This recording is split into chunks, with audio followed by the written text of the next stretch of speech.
Hey photographer, it's Michelle, and I actually can't believe I'm making this video because I'm about to release my full course, which is my most popular product that I have, which is how to create a senior model team from scratch. It's literally how I went from 0 to 20 senior model team members on my first team, and it changed my senior photography career, and I'm sharing it with you today.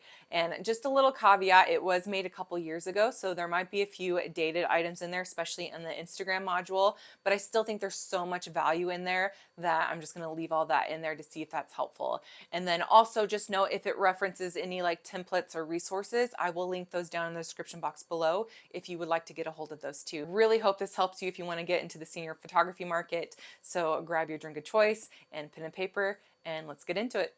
Hi photographer, and welcome to Senior Model Teams 101 course. I'm Michelle and I'm so excited to bring you this course all about senior model teams. It's literally all the stuff that I've learned through years to create a successful model team, and also all the information in this course is exactly what I share with my one-on-one photography mentor clients to get them to build their own successful teams. A little bit about me if you don't already know. So I did go to school for photography and I did graduate in 2010, and then I opened up my own business officially in March of 2013. And it took me several years of photographing, newborns, weddings, babies, all the things until I found my love for seniors a couple years later in 2016. So just like probably what you've done, when I looked into how to grow my senior photography business, I Googled and everything that came up was all about senior model teams and senior rep teams. And so I did my best with the information that was out there, which wasn't great. Very old school mentality, meaning I kept thinking about what the reps could do for me versus what I could do for them. And it really honestly flopped. I got one girl to commit to me, and since I wasn't really motivated, it was just kind of an awkward year. And so I really took a step back after that year and really reassessed and made a completely new plan and launched in 2019 and ended up selling out my team with 20 members. And since then I've had a full team every single year. So why a model team? Obviously, if you're here, I know you're sold on the model team, and I'm not going to beat a dead horse, but I just want to dream with you a little bit about what's possible with a team, because the senior photography industry is unique in the sense that it's, in my opinion, one of the hardest industries to get your foot in the door of. But once you do, it has an explosion factor and it can exponentially increase your business because the word of mouth referrals are so incredibly strong. The girls want to go with their friend's photographer if they had a good experience and like their pictures, and it can grow so fast that way. But you have to get girls to trust you in the first place, right? So that's why a model team is amazing in that sense. And it pre-fills my calendar. Model teams are the reason that I'm booked 80 to 90% of the year before I even open my books to the public, which is amazing.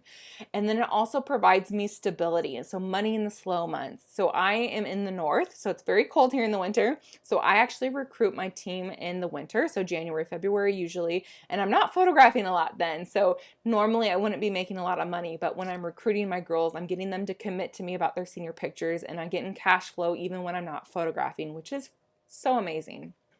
And of course, it gives me content for the year, right? So if I'm not photographing a lot of seniors and I don't have anything to post, I have so many girls ready and willing, like raising their hands to model for me for anything I want to do, all the theme shoots we do together, anything like that. I can get them to create content for me. And then also it keeps me in front of mind of potential senior clients that are watching. So it keeps me fresh content in front of their mind. So by the time they are looking for a senior photographer, I'm hopefully in front of their mind for that. And then if you're newer to the senior photography market, of course, it's good portfolio building. And you have girls that you can work with a little bit longer than a regular senior that get really comfortable with you. So you can get really genuine smiles and just obviously just grows a better relationship so you can get better images that way. So you have really good, strong portfolio images. And then, of course, the word of mouth referrals, right? That's probably the first and number one thing you looked for or thought of when you were first putting together a team. And you also get plugged into different high schools. The more you build your team, the more you can get girls or guys from different surrounding high schools, the better, because the more you can cast out your net, so to speak, the better, right? So we want to get our names and our business in front of as many people as possible. That would be a good fit for us. So by getting models from different schools or even different clubs, like even if you only had one school, but you had a girl on the dance team and a girl in band and a girl doing cheer, even those are different nets that you're casting for different people to find you, which is amazing. And then honestly, you're just gonna stand out from other photographers if you have a team.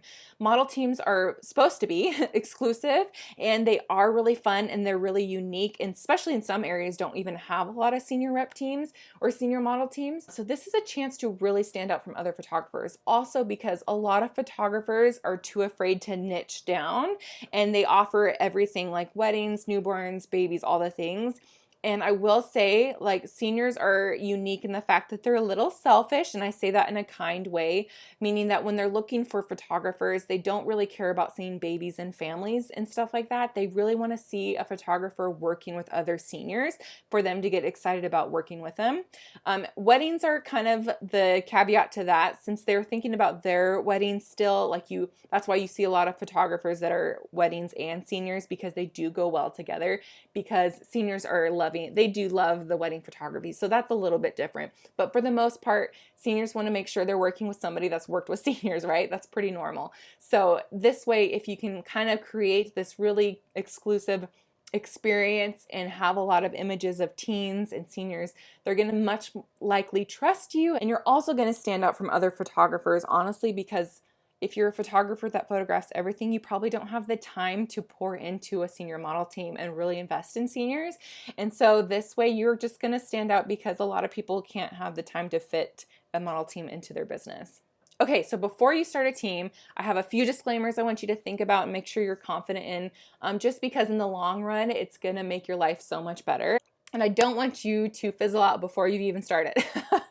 So the first thing I want you to make sure is that you're confident in your camera skills and editing skills before you start a team. If you're still learning your camera and you don't have consistent editing, then it's going to be really hard for you to deliver a good product for these girls, and you want to deliver a very similar product for each girl, right? Or else you're not going to have the best referral base afterwards. I want you to be able to deliver a good product consistently. And of course, you can still grow. Don't feel like you have to be like at expert level before you can start a team, but at least consistent. Like, you can get enough images every time, and you can edit similarly every time for each girl, so they all know what to expect. And you also need a solid customer journey in place, just basically the workflow of what a client comes to you. So from prepping them from the photo shoot, what the photo shoot's going to be like, and delivering their images. So it can grow with your business. It doesn't have to be super in depth, but at least I like to say like a skeleton version of it that you can consistently repeat for each girl. So make sure that you have a contract in place for them to sign, that you can kind of prep them before the photo shoot. Obviously, guide them through the photo shoot and be able to deliver images during a certain amount of time. So if you can at least have that in place before you add on like 10 girls or whatever your team size is, it's going to be better in the long run, because you're going to get really overwhelmed really quickly to try to organize with everybody. So if you don't have a customer journey in place right now, then literally just set aside 30 minutes of your uninterrupted time and write it all out. So write what happens when someone first inquires you about pricing, all the way to the delivery of their images and what that looks like. And then that's your customer journey, and you can implement it and repeat it for each girl. And lastly, understand that it will take a lot of time and communication to do a team. You do have to put in extra work for a team. There's no way around it. They are a lot of time to plan events, plan photo shoots, and obviously communicate, because you're communicating with a group. You're trying to find dates with a group. You also have to communicate with parents. So it is a lot of work. Don't be discouraged in that, but just know that you need to have enough space in your lifestyle, in your schedule, to take on a team, because again, it is so worth it. It can grow your business so quickly, but to do it well, it does take some planning. It does take some time. Okay, so keys to successful team. The best thing I can tell you before you even start a team is the mindset you need to have around a team. And this is literally what changed from that first time I launched and it went totally flopped into my successful sold out team. The biggest thing I changed was my mindset that the team is all about them and not about my business. And the more I invested in these girls and were human and really created relationships with them, instead of making them tag me and post about me and do all these things for me and hand out cards and all that stuff that just does not work nowadays, the more I found traction and the more I found them actually sharing just because they wanted to share about me. So this Generation Z, which is the one our current seniors now, they crave relationship, because if you think about it, their whole lives are on social media and they're very disconnected from their friends even, and they're very disconnected from just the world and actual human interaction. And so they're not motivated by just discounts and products, which maybe was successful 10 years ago or even 5 years ago, but nowadays it's just not. They crave memories, they crave relationships and friendships. And so that's really what I really drove that idea of team building and friendships in my group. And I also made it all about them. And so anything I ask of them is like a no-brainer they'd already do, but I don't make them like post my picture in their profile or make sure they're posting every week about me or handing out cards to their friends. I don't do any of that because it just does not work. And then it creates a really weird relationship where they're like door-to-door salesmen for me and their friends. In the world of influencers today, trust me, they can sniff out when someone's not being authentic. So they do not want to be sold to. They don't want any sort of spam their way because their whole feed is that. They have people selling to them every single minute of the day. And if you have someone that generally wants to be like in part of their life and just make their senior year extra special, they're going to want to share about you and they're going to want to share to their friends about you without feeling icky. So, and honestly, if you do have that like list of things for them to do, that's just more work for you to keep track of. I mean, you'd have to have like a spreadsheet and have to follow up with the girls and constantly tell them to post things because they're not going to remember. And honestly, I hate doing that. I don't want to keep going to them and tell them to post about my business. So hopefully you don't either, but I just found it's a lot easier to do it this way. And the most important thing for you to do right now, before you market, before you do anything else for your team, I want you to write down and define what a successful team is for you. I think a lot of photographers feel like they need to have this humongous team in order to be successful, but that is just simply not true. If it is a certain number of team members, because maybe it's like a specific financial goal and you need a certain number of team members to meet that goal to be worth it for you, awesome, write that down. Or is it getting into other schools? Maybe there's a really high-end private school that you really want to break into. Maybe that's the goal, is just trying to find a model team member from that school, or just casting your net larger to other schools that don't know you is successful for you. Or maybe you're newer to the senior photography industry and you just honestly need more content and more portfolio building. Like, like I do great work, I just need to show it off with seniors. Senior model teams is a great way to do that. And if that's your benchmark for success, that is incredible. Like having a really strong portfolio to show is an incredible tool to getting more seniors. So I really want you to sit down and define what a successful team is for you before you dive into anything else. Okay, let's talk perks now, aka the incentives or the benefits that you are offering for senior model members to be on your team. So the perks that I recommend that you offer are photo shoots, of course, right? That's the most obvious, both group photo shoots and individual photo shoots, priority scheduling, and incentives for paying early, so like extra sessions, which we'll talk about more in a minute, and team building activities. One thing I would not recommend you offer is discounts, and I know that's really common for senior model teams, but in my opinion, you should be getting paid double what a regular senior client pays for their pictures because they're getting so much for you. So please don't further discount yourself. Like, they should be full paying clients. And I would also not offer anything like time-consuming product incentives like grad cards or albums or all that stuff, because again, you're already adding so much value to these girls by these photo shoots and activities, which we'll talk about, that we don't want to take out more of your time than necessary. So photo shoots. So I do about 4 group photo shoots throughout the year, which is honestly plenty. If I can do more, that's a benefit, but I only promise 4 group photo shoots throughout the year. And these are usually themed photo shoots, and the girls get really excited about themed photo shoots. And honestly, have fun with this. This is also really fun too because it feeds a little bit of that creative soul for you.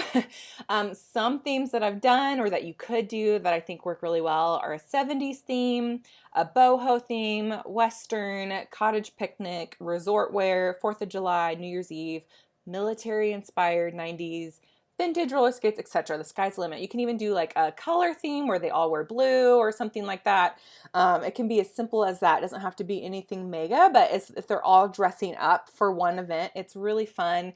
And again, you can do a lot. You don't have to find these crazy locations, but if you do have a special location that would work really well, or like a wedding venue or someone you can collaborate with, that's even better, because the more you can get people to collaborate with you on fun shoots like this, the better, because you can really take your time with these and create beautiful images.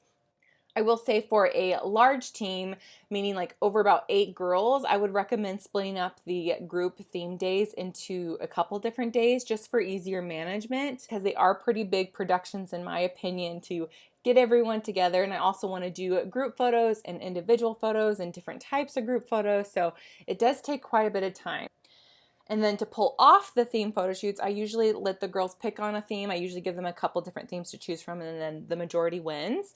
And then I do a Pinterest board or mood board. So I gather all the images that I would like them, like either if it's the clothing or the posing style or the location, to give them the feel of what I'm going for. Because if you say country, that can mean a lot of different things for different people. So I like to make a Pinterest board to really get them guidelines on what I'm looking for. And then I pick the location, so to make it easy for me. So I want to pick the location, and then I give, since I have larger teams, I give girls start times. So I usually have a couple different days, but also on the day of, I usually have one group come at 1 hour and the second group come at the second hour. Obviously, because I want good lighting, right? I don't want to start in the mid-afternoon when it's terrible. So I want good lighting, but I also don't want them all coming at once so they're not awkwardly standing around while I'm photographing each girl. So I want to keep things moving. And a bonus, if you do have the budget for a videographer, or maybe you know someone that does video, definitely try to get them to come to one of your group photo shoots. This is like prime, awesome promo reel material that you can use not only for when you're recruiting the next year, but also throughout your senior year and needing to book clients. Video is so powerful and so strong, and when the girls are all dressed up as a theme, it's just a really cool, like aesthetically pleasing video. So if you can get someone to take some good video for you, or even if you have a friend that can do some really good behind the scenes photos for you, even on their phone, that is an awesome opportunity to take advantage of that. And then also I give about 10 images in the gallery per team member.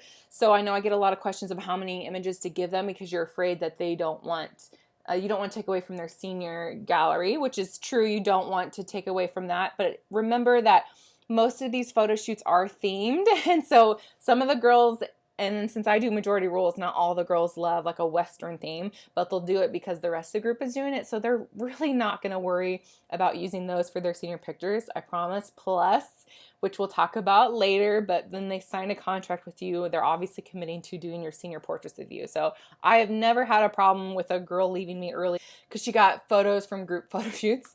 But again, like I said, I want to add it to the year. I want to spoil the girls, but they also don't need like 50 images per photo shoot, right? They just don't need that many. 10 images is plenty for them, because if you're lucky, they'll share 1 or 2 and you want to give them a couple different options. So I give them about 10 images per gallery or per photo shoot, and that's plenty.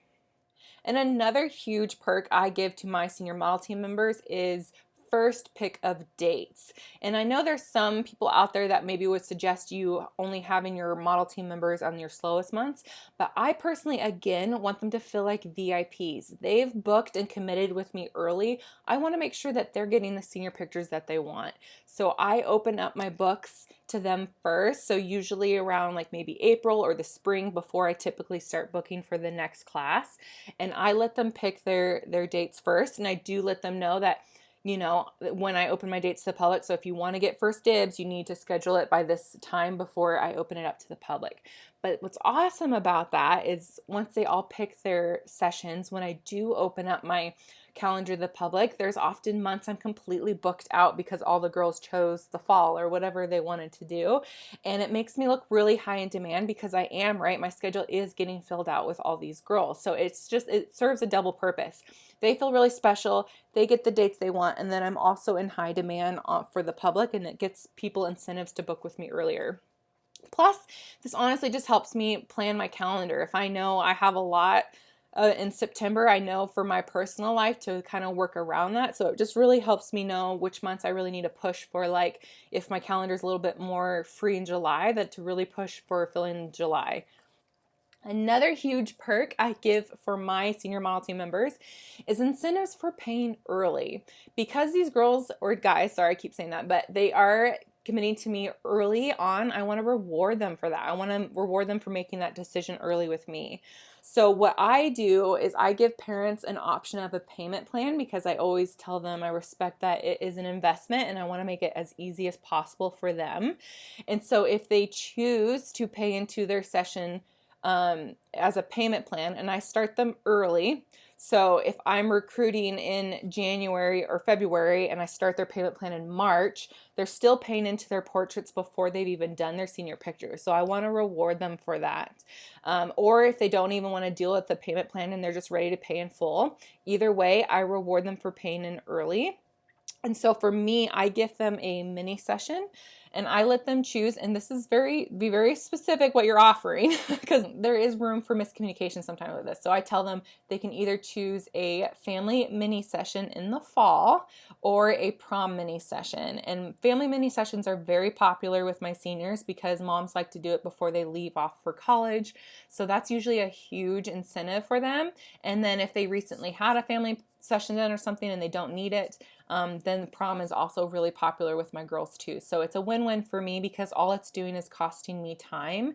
And I give very specific times and dates on these as far as the parameters of the mini sessions, because I don't want a family mini session to blow up into a big extended family session or get taken advantage of. And I also want to do back-to-back mini sessions to make it the most efficient for my time. So in the fall, I always do family mini sessions, so I allow them to book one of those slots, and that way, I'm going to the same location, I'm getting people in back to back, so all it's doing is costing me time and it's a lot more efficient. And I also give very specific start and end dates on those payment plans if you do offer them. So I have them, they must start on this month, and then they have a couple different options. I let them like 3, 4, or 5 months that they can pay into, but then have a very specific end date in order to get the bonus session. And they don't have to pay in early. They don't have to do the payment plan. If they would choose to do like a regular client and wait to pay until their session day, they can do that, but then they don't get the incentive or they don't get the bonus mini session. And I make that very clear. The last incentive I want to talk about, and it's probably my favorite, are team building activities. Like I mentioned in the last lesson, my group or my team is really focused around friendships and relationships. I found that that's just equally important to the girls as is pretty fun photos. So the basis of my team is fun photo shoots and team building activities and friendships. And so these don't have to be anything crazy. They're gone are the days where you have to do like fashion shows and these elaborate things to add value to these girls. But you do want to take some time and some fun ways to interact with them. And so I do these about once every other month during their school year. So it really only comes out to like 4 or 5 times max a year. So I would not do like one every month. The same with photo shoots. I would not offer one every month. That is just crazy and insane. And you don't need to offer that much to make these girls feel special. But, just enough to really feel like you're still actually keeping in touch with them, creating that relationship with them again. So again, if you can even plan like 3 or 4, I think that's a win. Some ideas or things that we've done in the past that have worked really well is a bonfire and s'mores night. I usually do like a back to school type of night in the fall. If you have like a fun hayride or farm that offers stuff like that, that's a great thing to do with the girls. Plus it helps alleviate any awkwardness that if you have something to do together, versus just sitting in a circle, right? Another thing that's really fun is flower picking. So if you have any local flower farms to you or any craft kind of areas that you can do together, those work really well. Another idea is a Friendsgiving potluck. So maybe around Thanksgiving time, have each of the girls you can host it in your home or have another girl see if she'll host it in her home or even rent a space. But bring a dish together, play some fun games, and that's a really fun night. Makeup classes is a great idea. If you work with a professional makeup artist or you have a friend that's really good with makeup, maybe do a night where they talk about how to do an everyday look. That's a great tip. Another option is service projects, which I love, or any volunteer opportunities, especially around the holidays. There's always people looking for volunteers. one really fun one that we've done is working at the pet shelter. They always need people to walk and clean and all that stuff. So obviously you have to make sure that you can come in, and some places do want volunteers to be there regularly, so you do need to kind of check on a few of those things. You can rake up a neighbor's yard together with leaves, like little things like that, and when you're doing it all together, it is really fun. And then sometimes if those girls are on like National Honor Society or even for their resume, they can add those service projects there too, so it can benefit them in the long run. Galentine's night, so that one's fun to do, obviously around February. So you could do a spa night at a local salon, or just even rent a space, or like I said, have a girl that maybe can have everybody over and just get some face masks and paint nails and maybe put a girl like rom-com on or something like that. That would be a really fun night that the girls would love as well. Another good idea is having a special speaker. So these girls are trying to get into colleges, so if you can ask a local college counselor or someone that can speak to your team about the best practices for applying to colleges. I know it's not the most exciting night maybe as far as just relationships, but it could really help the girls in the long run and just kind of investing in the girls beyond just superficial things. Plus, parents will really appreciate that as well. Okay, so probably questions you have about these activities is budget, right? So money, how much these cost. So there's a few things to go around this. So obviously you do need to have a budget for the events for the year. And how I usually do it is, since my team members are full paying senior clients, I take a small percentage or a small amount from each of the girls, and then that's my budget for the year. So let's say I have 10 girls and my budget is $50 for each of them, then my budget for the year is like $500, and I spread that out to each event and how much money I have to spend. And you want to be very careful about budgets because these activities can get expensive, but they also don't have to be. What I usually tell the girls is I'll cover the door cost or entry cost to anything, like if we're doing like a hayride or farm, something like that.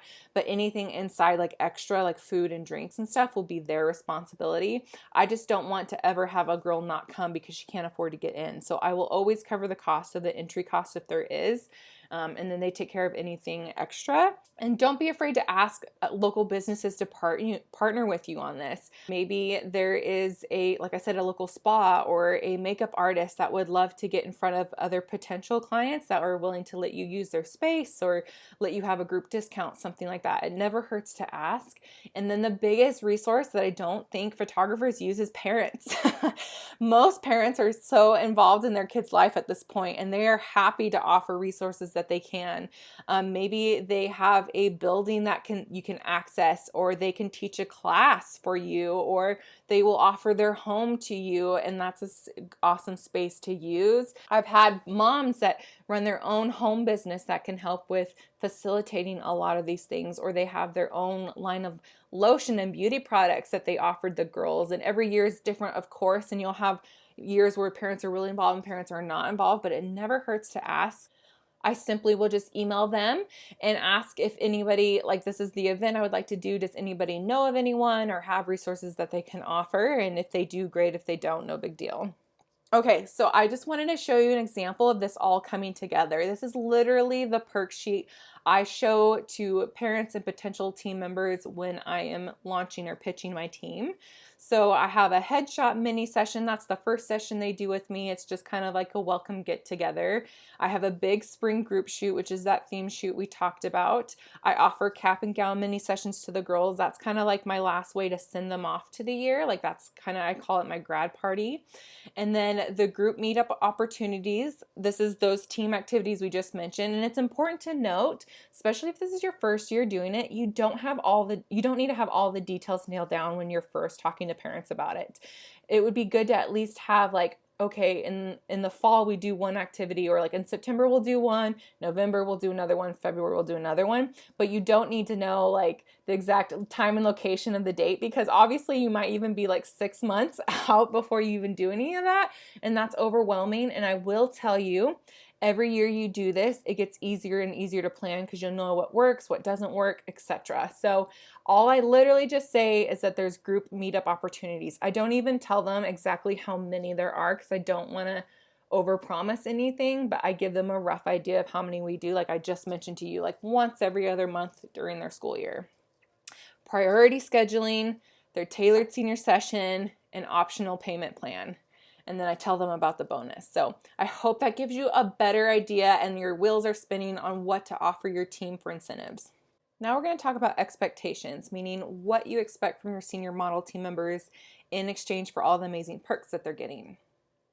So you want these expectations to be very clear, and I would encourage you to make this list as short as possible so it's easy for them to digest. And honestly, I put my expectations in a way where they would do it no matter what. It's like a no-brainer. They would do this already. So for me, they must work exclusively with me until the end of their senior year, or as you as the photographer, meaning that they won't model for anybody else doing what you're doing.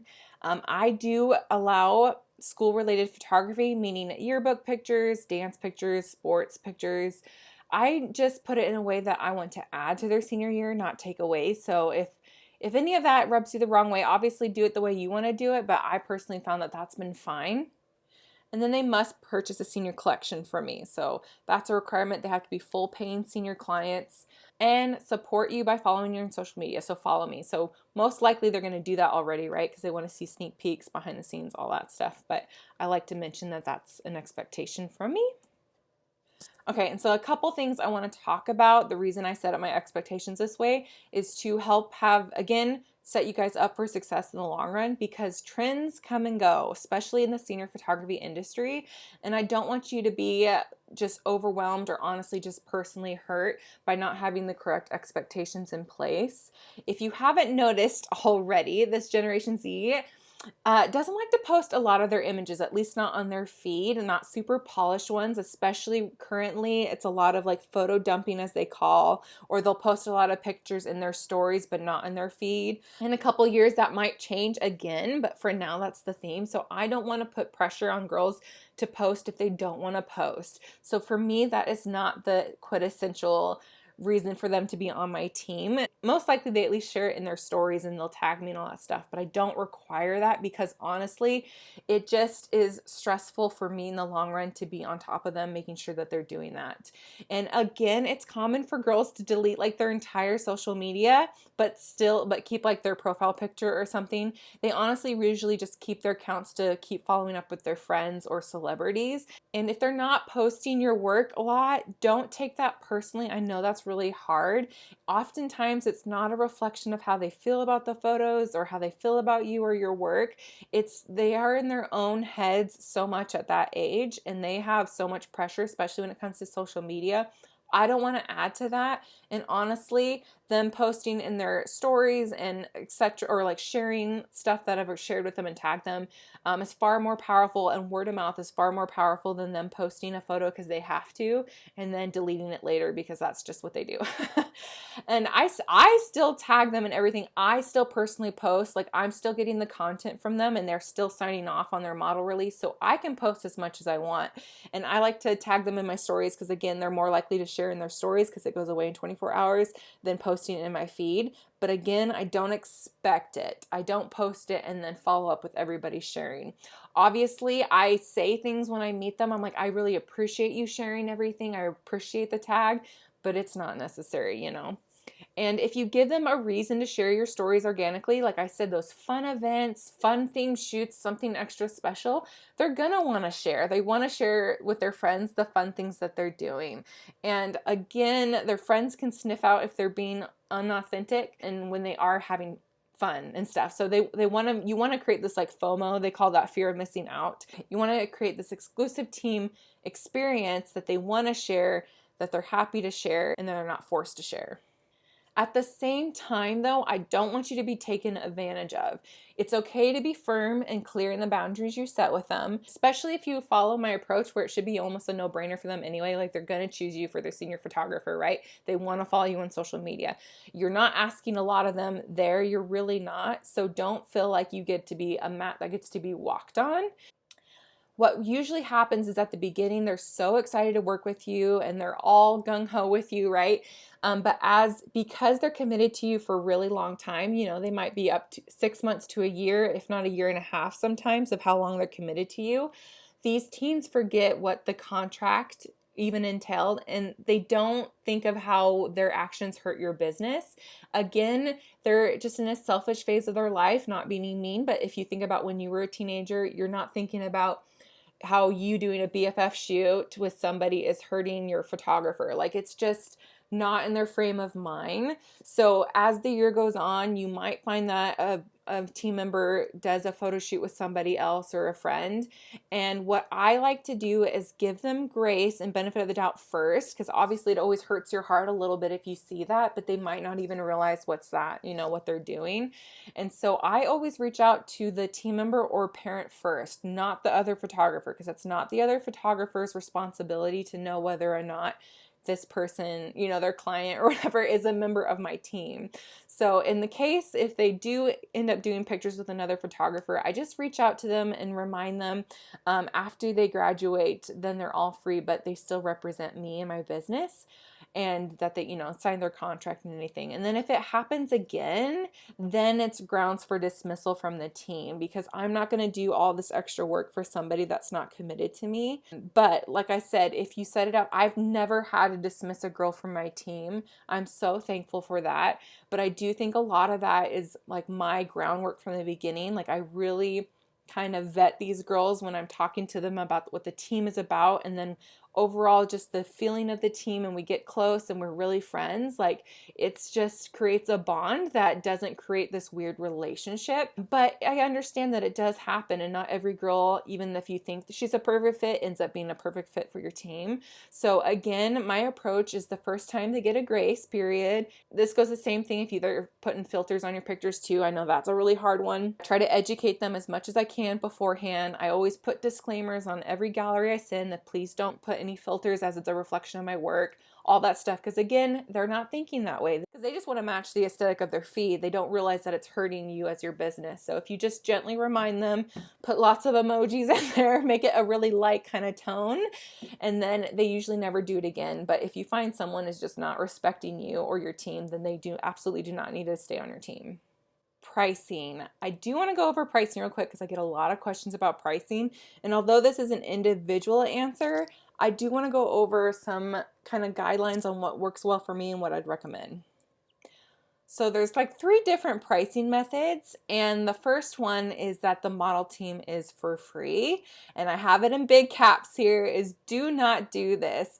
I know it's tempting to just want to get a team started and get advertising done and just have the girls on for free to get them in, but you will just not attract the right people. And even these girls that will be on your team, if they're for free, their friends might be a similar situation, and I just don't think you're going to attract the right ideal client. And you're doing so much work and you're adding so much value to these girls that you should not be doing this for free. So please don't do it for free. The other way you can do it is that team members pay for a senior collection to be on the team and no additional fees. This is actually how I run my team. There's no program cost. It's just they have to pay a collection to be on their team. Or the third way is they pay for a senior collection plus a program fee. So maybe you have a flat program fee that they join in on, and that can really help with the budget, and that also works really well. I'm not saying that doesn't.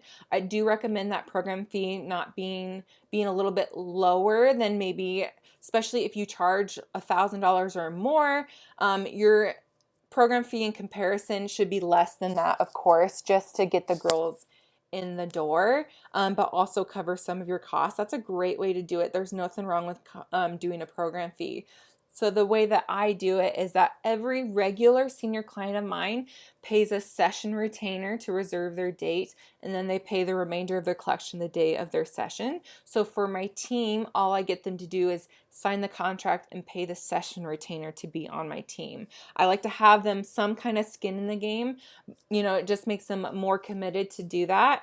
And then the payment plan can be for the rest of the senior collection, or again, they can pay on the day of their senior collection as well. But that's how I run it. I do want them to pay something up front, especially because they are getting shoots and everything before their actual senior session. So I think that works really well. You don't want to just have them sign up and then wait to get paid later. They do need to probably pay something just to make it more substantial for you, and then also get them more committed.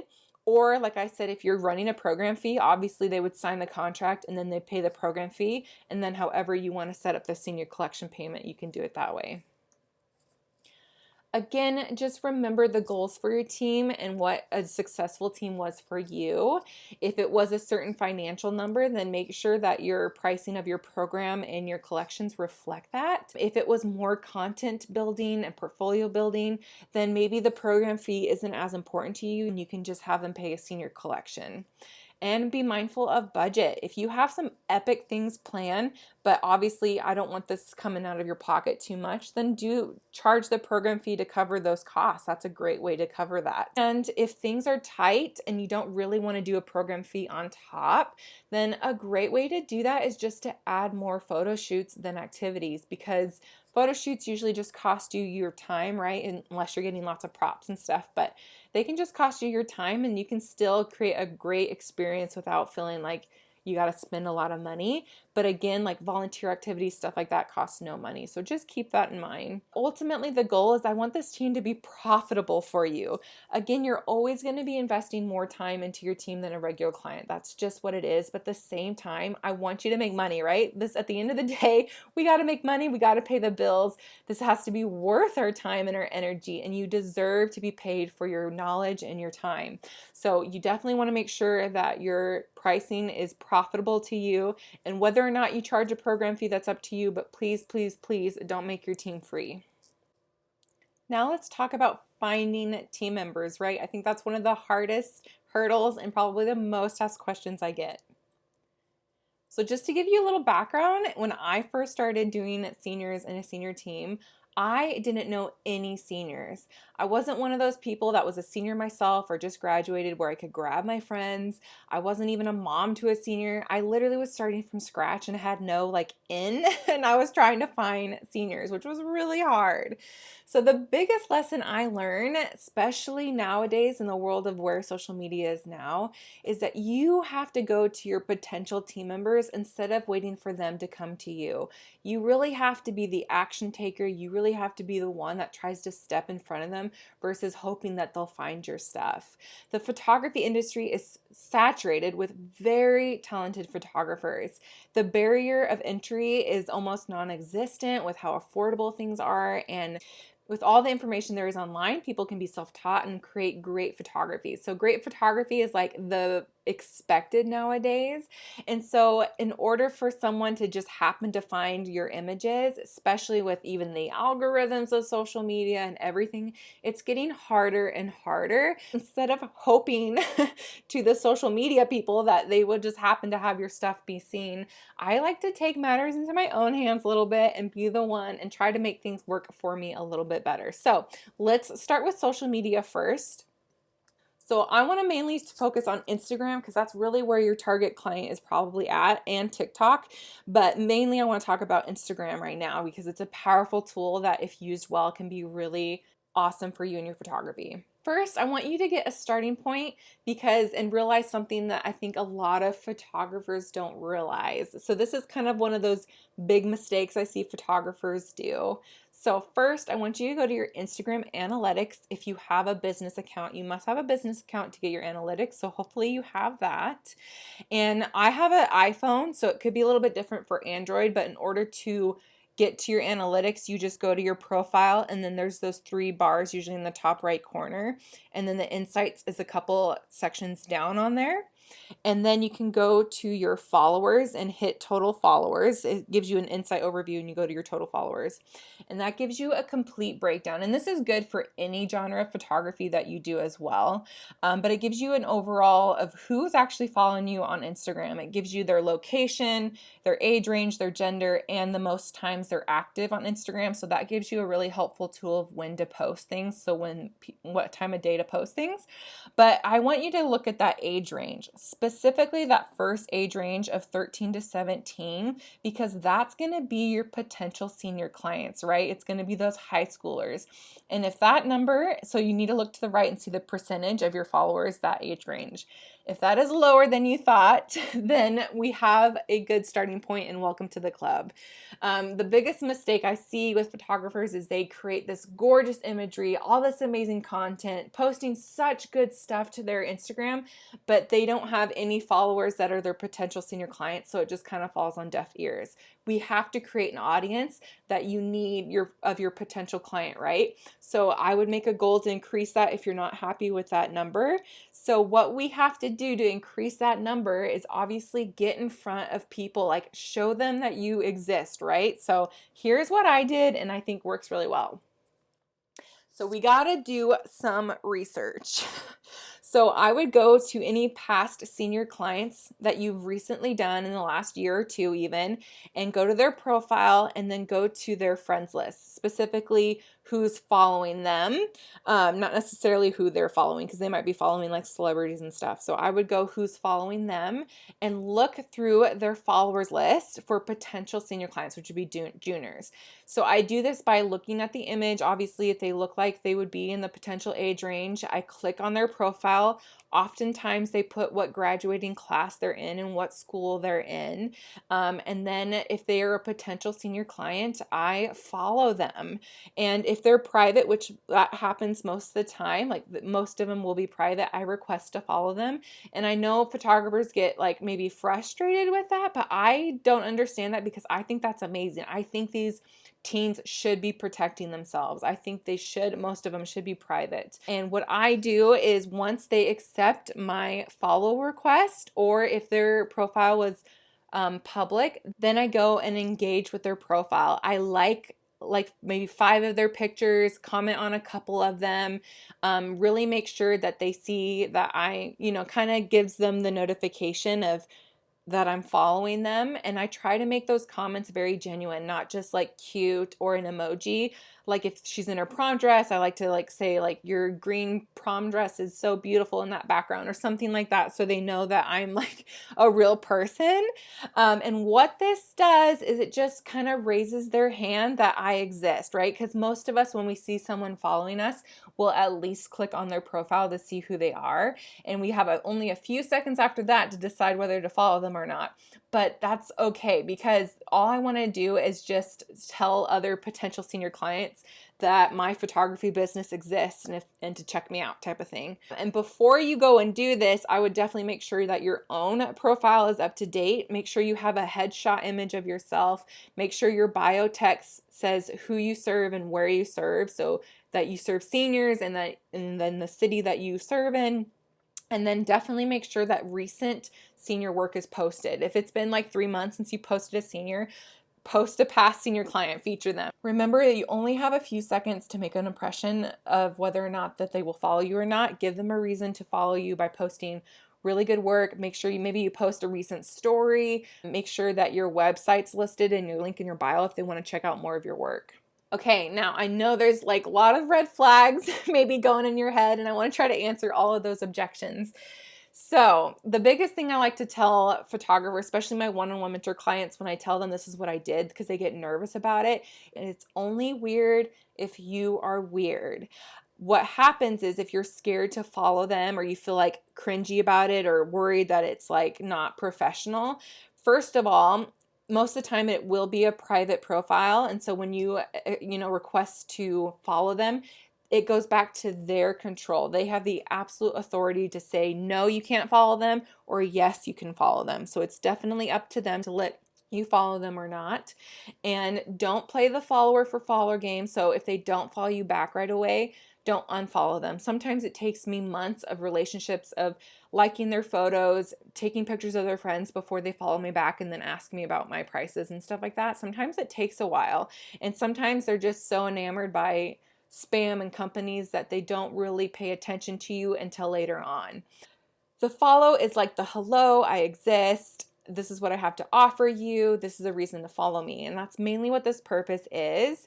And anytime I'm interacting with my account with them, it's very professional. Everything on my professional photography Instagram is professional. All the pictures I post, everything, anytime I interact with their profile, is very professional. And so there should be no reason for you to feel icky about that, because they're in the ultimate control whether they give you access to their profile or not.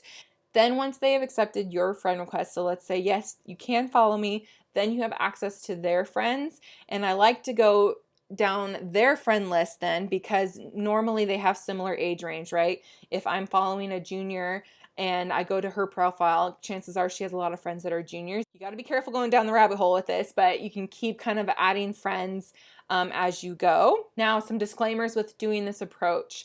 I would definitely set a time limit, either once a week or every day, and only follow a certain amount of people, because if you follow a ton of people, like 30 people a day, you might start looking like a bot to Instagram and they might ban you or kick you off or anything like that. So you don't need to be following that many people a day, but follow a couple people a day or a couple people a week is normal. And then be genuine and use discretion with engaging with their profile. We already kind of talked about that.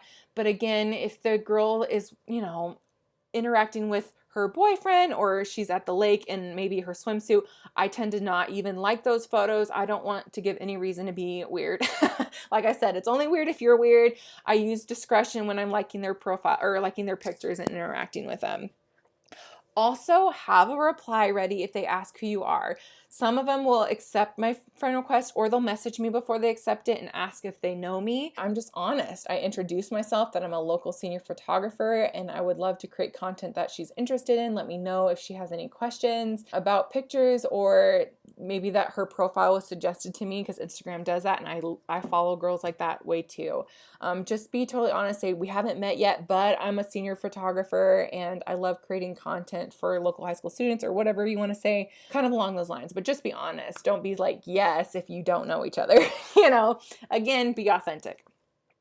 And you can also take it a step further, like if they're asking who you are, and do a voice memo in the DM. So I kind of like to do that sometimes, just again to make me more human. You can record your voice, and I do like a 30-second intro of who I am, and I send that.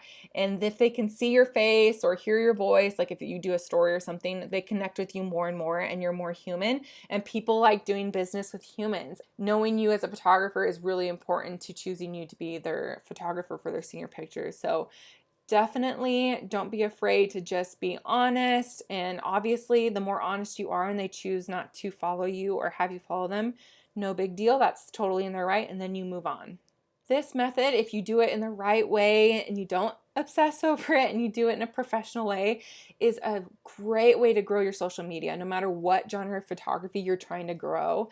And it starts to get a little fun to see you grow, because I guarantee if you don't have a lot of interaction on your Instagram because you don't have the right followers, the more you gain the right followers, you're going to start seeing everything grow. You're going to start seeing interaction on your profile grow, the likes, and people actually talking back to you instead of just ghosting you or not commenting anything. So if you can take the time to be a real human with these potential clients, and like, again, setting the goal of just you want to show that your business exists to more people. If that's the goal, then you are going to win.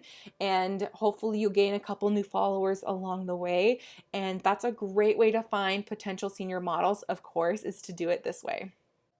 Finding team members, part 2.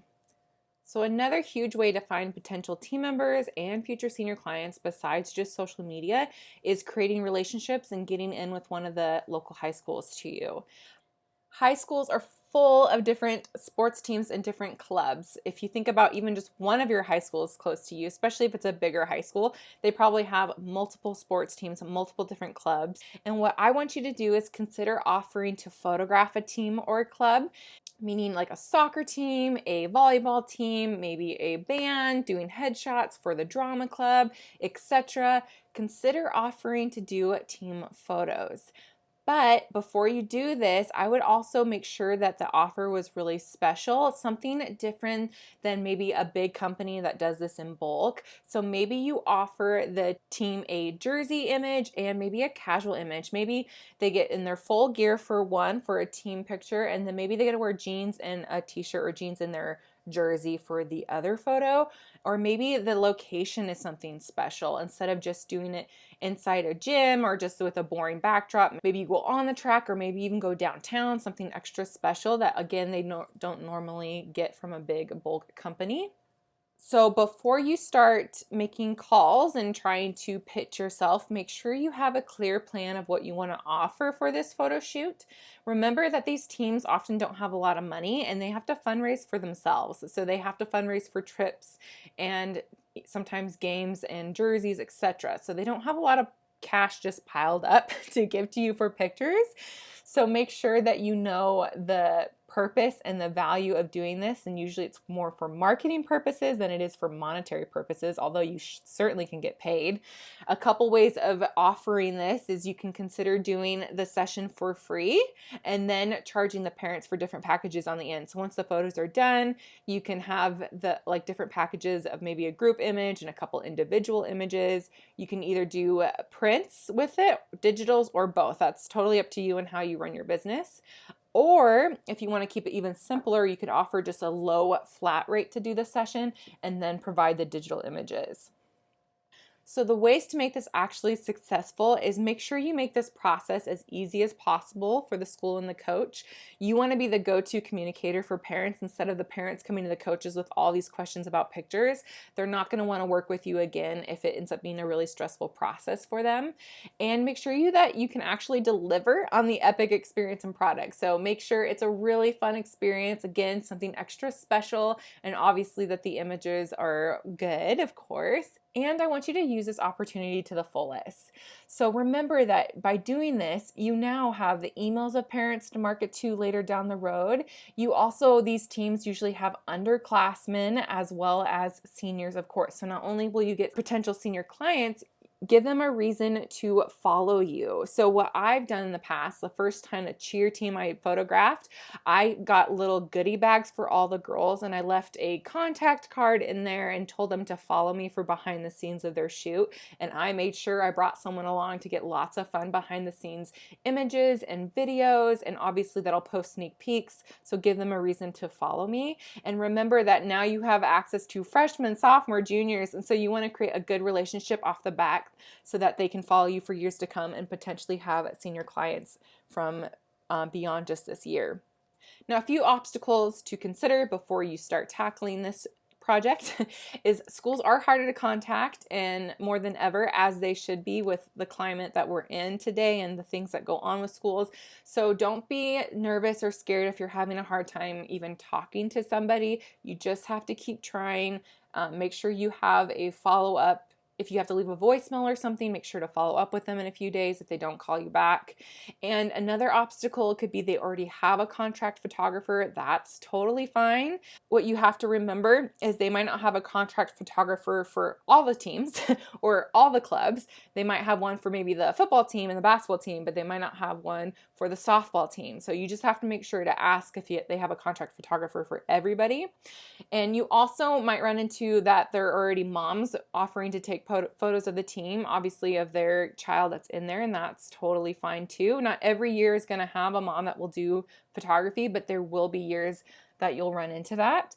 Just remember that all you need to do to get started is one team. You just need one team out there, and there are a lot of them. There's a lot of different clubs and a lot of different teams, and you just need to start with one and grow the relationships with the team members. Like if it's a soccer team, odds are they have more than 5 people on the team, right? They're going to have 10 to maybe 20 people on the team, and that's all those potential clients that you can foster relationships with, plus the parents. Plus, again, if you create such a good experience with the coach or with the athletic director, they might ask you to come back to do another team in the year. So just remember that you just need to make one happen and then really create a special experience and an awesome experience for them.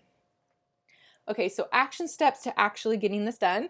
I would write down all the local high schools to you that you would be willing to photograph senior clients from. So anyone's as close to you, or maybe a 30-minute drive for you, wherever you're willing to drive to get those senior clients from, write down all the high schools close to you, and then write down all the teams and clubs that that high school offers. And obviously, hopefully that will be a lot and your list will be really large. And then you can kind of prioritize your go-tos. Like if you would prefer to do the cheer team or dance team first, then maybe highlight those and start calling and asking about those first, and then work down from there. And then of course you need to decide which format of pricing or package you want to do, because they might, as soon as you call, they might immediately ask you what you have to offer. So be prepared for that. And then keep a list, keep a list, start calling schools. Don't be afraid of the word no. It's okay. You just need one yes. And when you start calling the schools, just introduce yourself that you're a local high school senior photographer and you're hoping to speak with the right person, either athletic director or coach for a specific team, about pictures, and seeing what the process is for that. And remember, it's all about building relationships. So you want to come at it like you're offering them something versus like, this is what I charge, hire me. Like, you don't want to be that approach. You want to be like, I would love to support the team in the way of photographing them and doing really special pictures for them. I just wanted to see what the process would be to start setting that up. And you really want to make sure that you are on the point of just making it really easy and offering them something really awesome. And this is what I would consider in-person networking versus social media, obviously, is social networking, and you need both. And both have worked well for me. I have done both, and both have brought really good results. So again, we want to keep casting that net wide for you to start building up your name. And this is great for model team members because this is more of a long-term relationship, of course, especially if you're about to market your team. You're not going to be able to get all this going before then, but if you start doing this now, every year it compounds itself. You'll have more and more potential team members to market to and to build to. And plus, with the underclassmen from these teams and clubs, you'll also have them following you and hopefully knowing that you offer a team, and will be expecting that every year as well. So it's a little bit more of a long-term process, but absolutely worth doing. Finding team members, part 3. There's just a couple more ways you can find team members that I want to go over. So previous clients, please do not sleep on asking previous senior clients for referrals. So especially if you've taken seniors recently within the last year, even maybe 2, you can reach out to those past senior clients and see if they have any current junior friends that you think would love to work with you, and that you say that you're starting up a team, and if they know anybody that you think would love to work with you for photography, let you know. I usually just ask them to give me their Instagram handle or email if they have it, but usually they just have Instagram handle, and that I will reach out to them so that they don't have to do any work again, and I want to reach out to them and talk to them about the program. And usually they're more than happy to do that, or they'll just let you know, obviously, if they don't know anybody. But nominations are great, and they usually pre-qualify the clients a little bit too. Obviously, they know your pricing, and they know how you work and what your photography is like. So usually they can kind of pre-qualify those clients anyway for you. And then to actually reach out to them, I have this verbiage saved on my notes, which you will have access to the exact verbiage I use in your resources. But you can copy and paste, obviously customize it to your name and everything, but you can use this. And then this is where all the action in the DMs happen, as they say. So by now you should be getting used to working in Instagram, inviting and growing your audience and stuff. So once I get the IG handle of their friend, I will reach out to them and let them know that who nominated them, that they would be a good fit for my program, and to invite them to sign up for a parent meeting.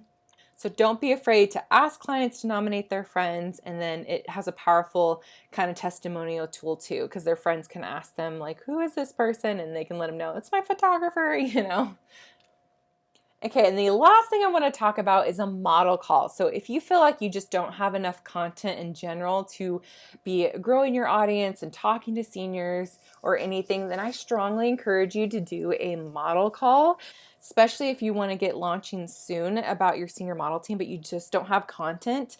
I would double purpose this model call. So definitely do a model call to have images to showcase, to use as you're launching, to grow as you're trying to follow these new people on Instagram. But in order for this to be successful, I would be specific when you do model calls. say who you're looking for, maybe say sophomores through seniors, and what schools you're looking for, and that, you know, guys, girls, if that matters to you, and that you're doing a fun stylized session. Choose the date, choose the venue, choose everything to make it easy for you. So say must be available on this date at this time. And the girls that reach out to you said they're available. You can either have them fill out a short application, like maybe three questions or so. You can do this with Google Forms, really easy for free, or Jot Forms, I think also has some free things you can use if you need a couple questions for them about maybe what their age, their school they're going to, and then a couple words to describe their personality if you're worried about that. And then make this a stylized session. So make this something that they want to do for, you know, that'll be fun. So again, a theme session is always really fun, and let them know what they get in return. So I'm very specific in how many images they get in return.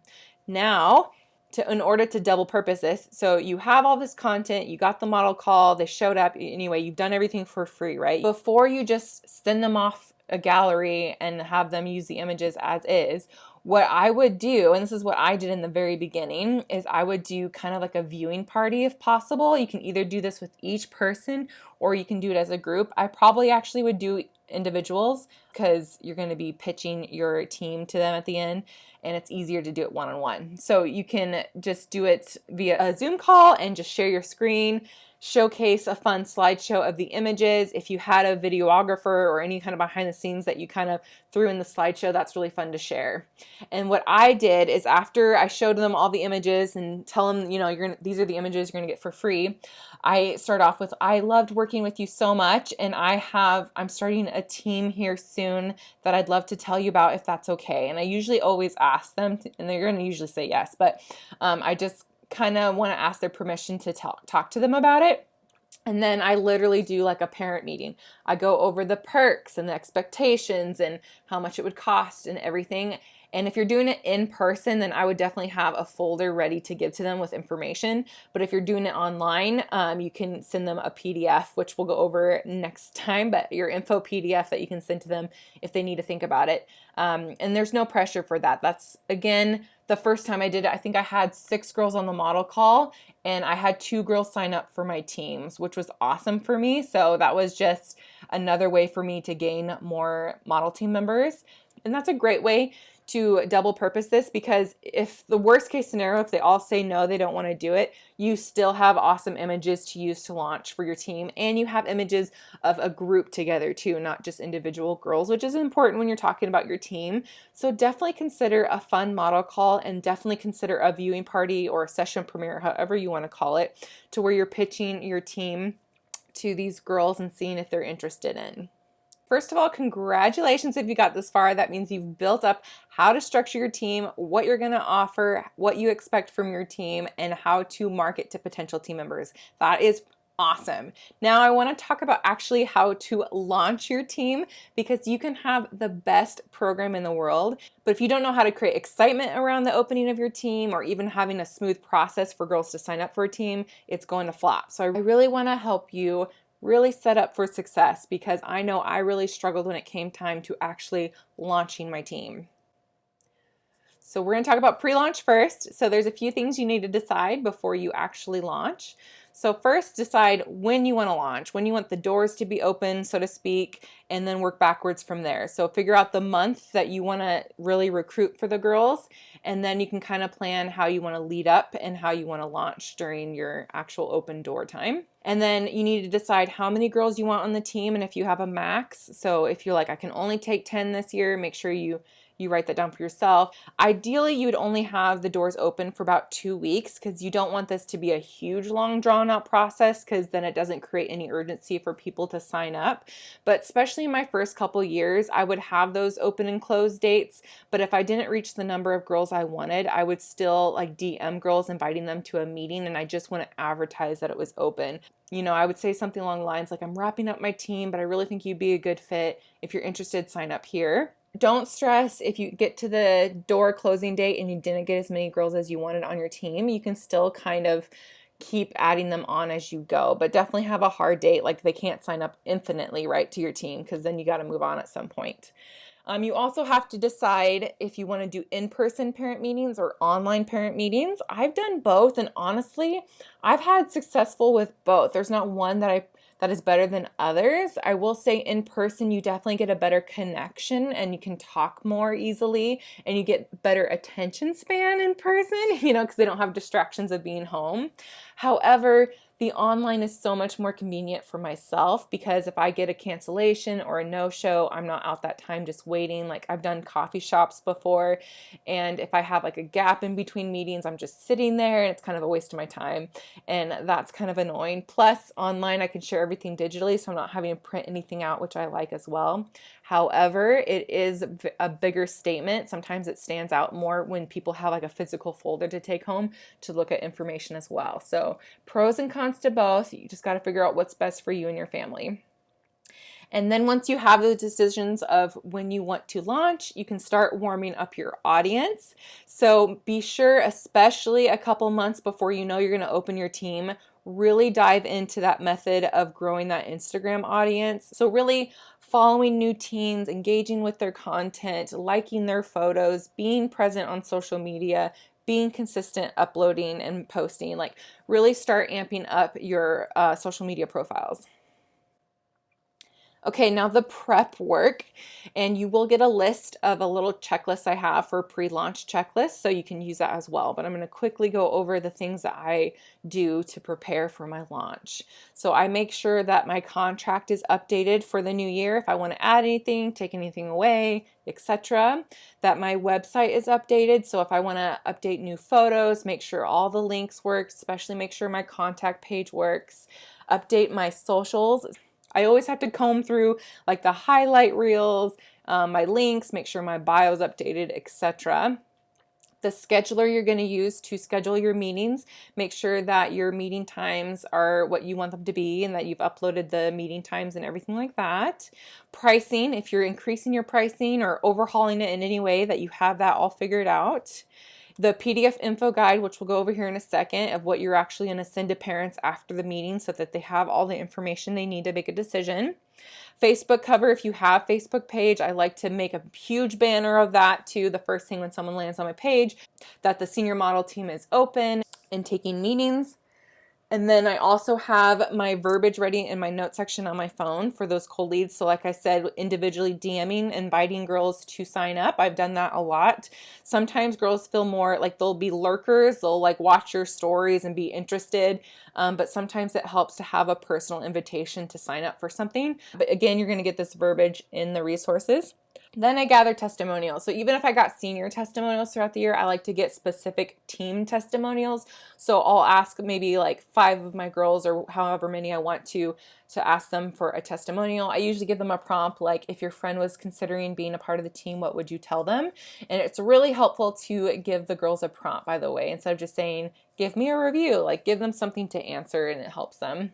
And then I create a folder on my desktop for organization. I have a folder for the PDF guide, a folder for the contract, a folder for any promo material, so like fun Instagram stuff that I want. I have it all in there just to have it easy access for me.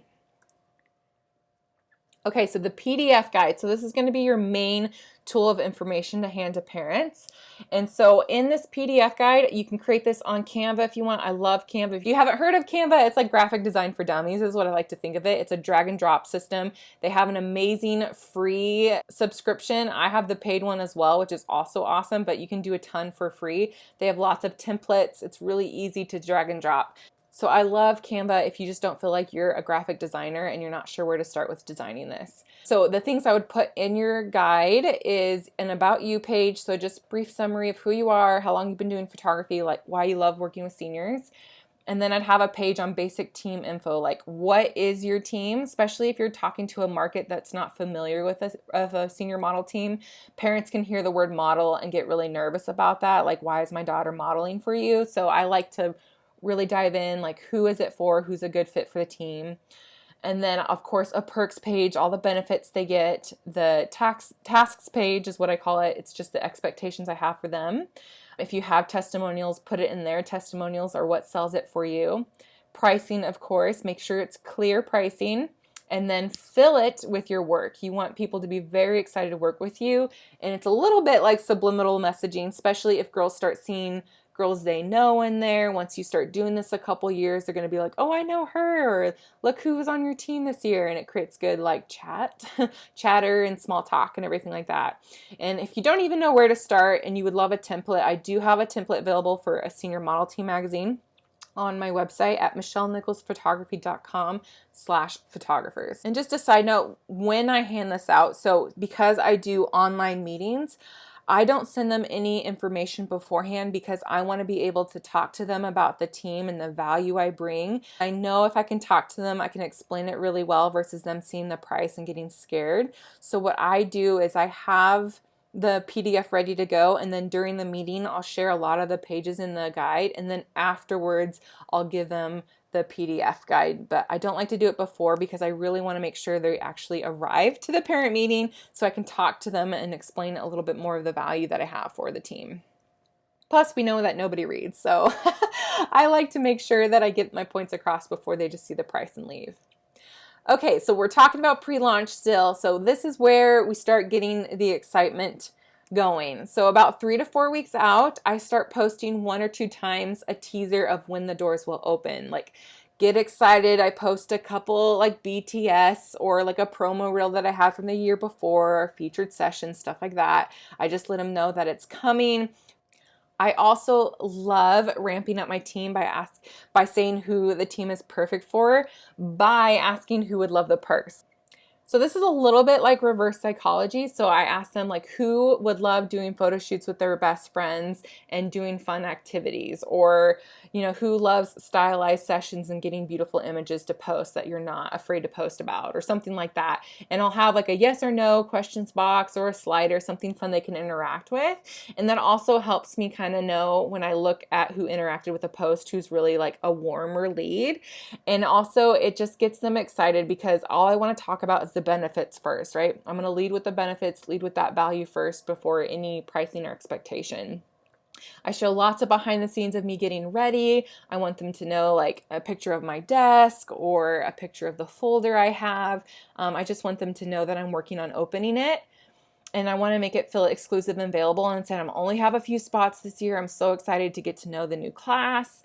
And then 1 week before, you really want to amp it up to like 3 times. Like maybe put a countdown on one of your stories when it opens. Make sure that you're showing your face at least once. Like people need to see who you are, which is really important. You can put a filter on if that makes you feel better. But I like to at least come to camera face at least once, just talking about when it opens and what the next step for them to do in order to get on the team. So making sure that's really clear. Okay, we are finally ready to launch our senior model team. So doors opening, all the fun stuff, getting girls to sign up. So let's talk about how to make the most of that. So first, I like to create a launch plan for my social media. So I get out a little calendar and I see how many times I want to post while I'm open, like the doors are open, and really getting the word out. And it helps me to stay on track and not feel overwhelmed. So I like to figure out how many times I'm posting, whether they're on the feed or in my stories or reels, etc. Definitely post more in your stories and more reels than feed posts, just because they're going to reach more people. But I definitely at least post 1 or 2 times on my actual feed that the team is opened and to sign up. And then just be very prepared to be very present and visible while launching your team. So while the doors are actually open and you're accepting either applications or signups to your parent meetings, then make sure that you're visible, you're answering questions, you're checking your request folder and your DMs, etc., just to make sure that you're not missing anybody. And what's really, really important is to have a call to action on every single post that you're posting about your team. So anytime you post about your team, make sure you're giving them a call to action, what you want them to do, and give them a very clear one thing to do. And so for me, that is signing up for a parent meeting. If you have applications they have to fill out first, you can put the link to the applications. Just make it very clear on what they need to do. So different ideas of what to post when I say marketing social media plan I'm going to give you lots of different ideas here. And again, you'll have a list in your resources of what these are as well. But of course, reels currently are very good to put. So you can do a couple images to a slideshow, put some text over a page of why they should join your team, maybe some of the perks that they get. 10 reasons why post is really powerful. So I create like 10 different slides in my stories of 10 different perks of being on the team. I talk about why I started a model team. So this is where you can get on the emotional side of things. So I talk about why I wanted to work with teen girls and why I love seniors so much and why I believe in friendships as well as good photography. FAQ post the most frequently asked questions. Pricing is probably going to be your number one question you get, and I always like to answer it honest but vaguely because I don't want to just put a price tag out there and have them scared. So what I usually tell them for pricing is that there's no cost to the team, which is true. No cost to being on the actual team. I only ask to be their senior photographer, and I go into detail what that is during the meeting, and that's how I phrase it. So that way I am being honest, but I want to give a chance to really dive into the team before I just slap my price out there. If you have a program fee, then you can maybe talk about your program fee in addition to being your senior photographer. Testimonials. Again, we gathered all those testimonials in the pre-launch, and now you're going to share them everywhere. Share them in your PDF guide, share them on your social media, share them in any emails you send about your team. Just share them everywhere. A brand video or behind the scenes videos. Again, video is so powerful. So if you want to repurpose some of you photographing over the year, that's great. If you have any kind of promo reel, definitely share that. And then a blog post. If you blog, that's great to do as well. And then of course an Instagram feed post. So I like to at least post in my actual feed when the doors are actually open. And then I usually post again a few days before they close. Facebook post if you have Facebook. The cover banner on the top of your Facebook page is a great, like anytime you have a place of real estate to put information, I put information on when I'm open. So I do a cover image that the team is open. And then in the description box of the image or the caption of the image, I put the link of where I want them to sign up. And then don't forget to text or message former clients or past team members to nominate others. That's a great way, especially if this is like your second year doing teams. Every year you do this, it's going to be more and more, and it'll be a little bit easier. But getting team members to nominate other potential underclassmen is a great way to do that as well. But don't be afraid if you don't have a team, that you can still text or message former clients if they have any friends that you think would love to work with you.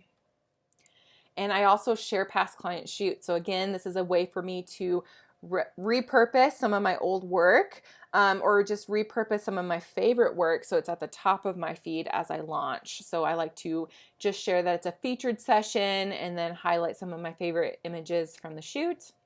Then you can do an interview style with a former team member. So this is really fun. So you can do this a couple different ways.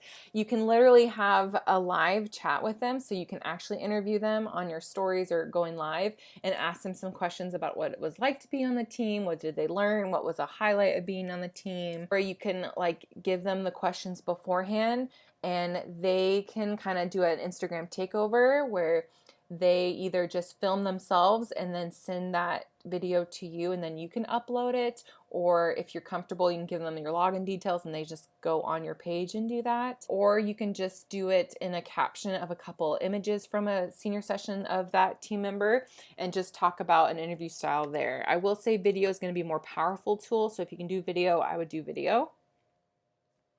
And now we are ready to go live. So when I go live, all I do is I put the link in my bio. So I have Linktree, so that Linktree sets up multiple links in my Instagram. So once they click on that, they have a couple different options. But at the very top of that list is a link to sign up for a parent meeting.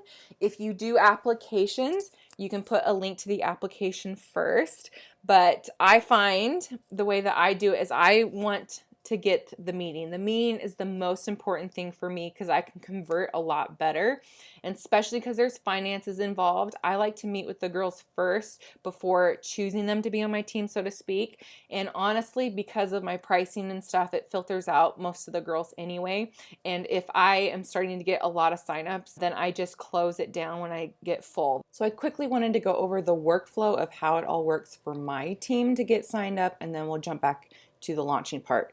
But just so you can have a good picture of what I mean, my workflow to getting the girls on the team.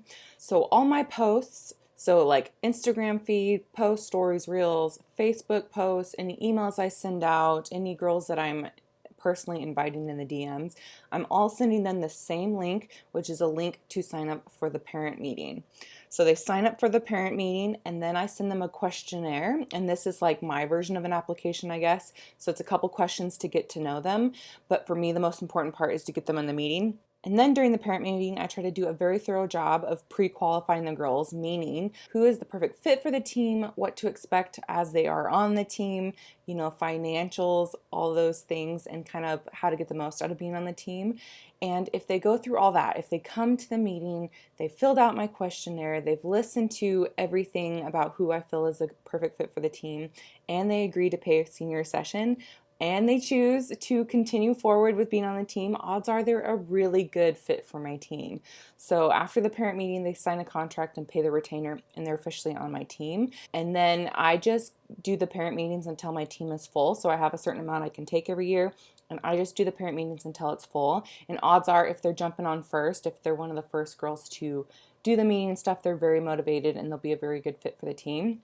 So I don't love applications. I've never done them just for a couple reasons. I'm not saying they don't work. So if you love applications and it works for you, you're welcome to do that. There's no right or wrong way to do them. However, I don't do them because one, it just doesn't align with my team mission. I'm all about inclusion. I don't like the idea of rejecting girls because they don't have a big following or I don't feel like they're bubbly enough or anything. That's not the goal of my team. My team is all about the girls. Remember, I'm all about them and I want girls from every walk of life, and it's all about inclusion and team building.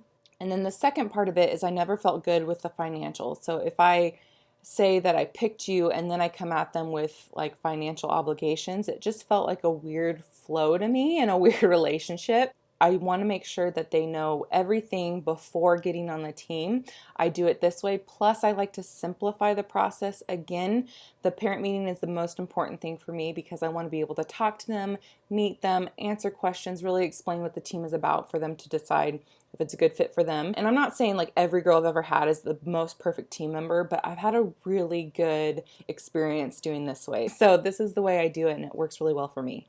But anyway, I put the link in my bio. I announced that it's live, and currently in Instagram, you can actually link to a URL without having to have a certain amount of followers, which is amazing. So if you can still do that when you're watching this course, then definitely do that. Link to that application or parent meeting, whichever one you want them to sign up for. All I want the girl to do is sign up for a parent meeting, and I make it very clear that a parent has to be there at the meeting. That is required.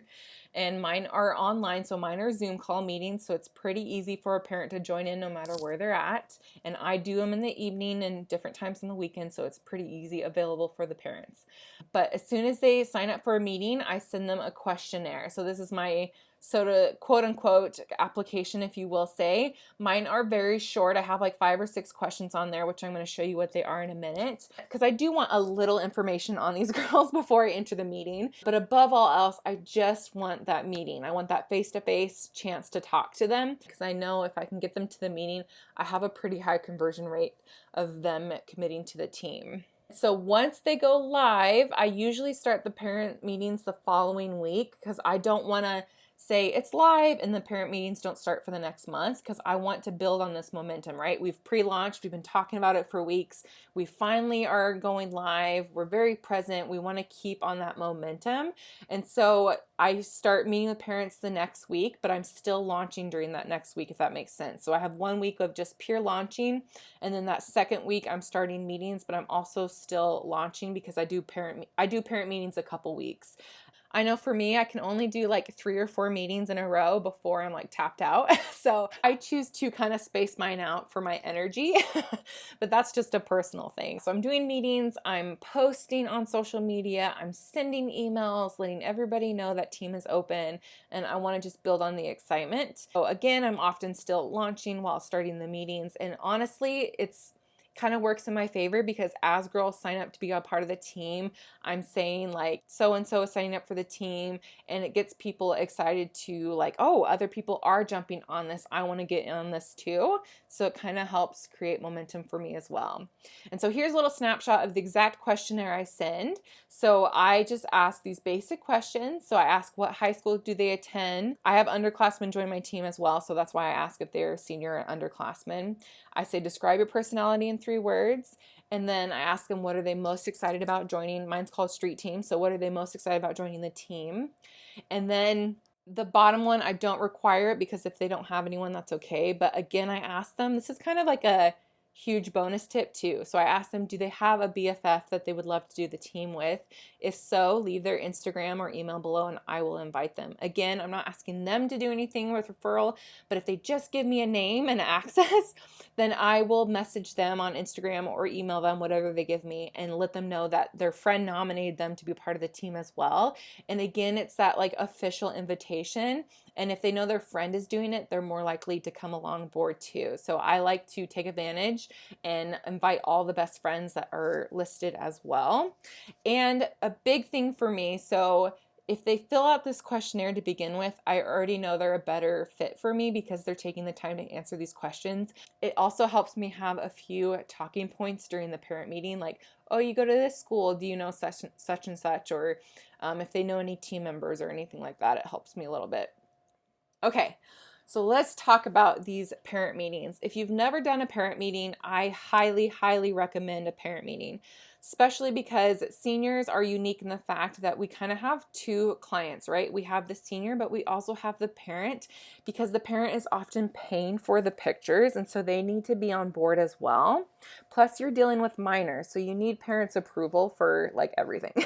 So make sure the parents are understanding, or whoever's responsible for them is at the meeting as well. And I just require 1 parent, and it's usually mom, but occasionally I get dad as well. Just to encourage you before a parent meeting, if you're a little nervous, just know that these are really warm leads. For them to say yes to you, so they've seen your information about the team, they took the time to sign up for a meeting, to find time in their schedule, they took time to answer the questionnaire, and they took time to actually show up. If they actually show up, they are a very warm lead, so be confident that they've already said yes to you multiple times to get there. In the meeting, the biggest tip is that, again, just like the theme of all this team stuff, is that all the verbiage you're going to talk about is going to be centered around them and not you. You want to be the solution to something that they want, right? Everybody pays for something, whether it's a service or a product of something that's going to help them. So you really want to put it in the mind frame that you are something that their kid wants and something valuable to their senior year.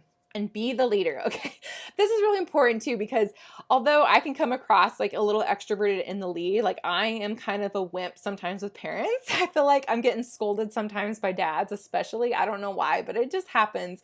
So I have to remind myself that this is my business. You know, I'm in charge. I'm the one offering this really great product and experience, so I need to be in charge. And you do this in a nice way, but meaning that you are going to lead the conversation and you're going to be the one talking most of the time, especially at the middle beginning part of it. And come with the smile. Smile does us a lot, especially if you're doing online meetings. It's easy for us to just get in our like space case mode, basically, where you just kind of have that resting face.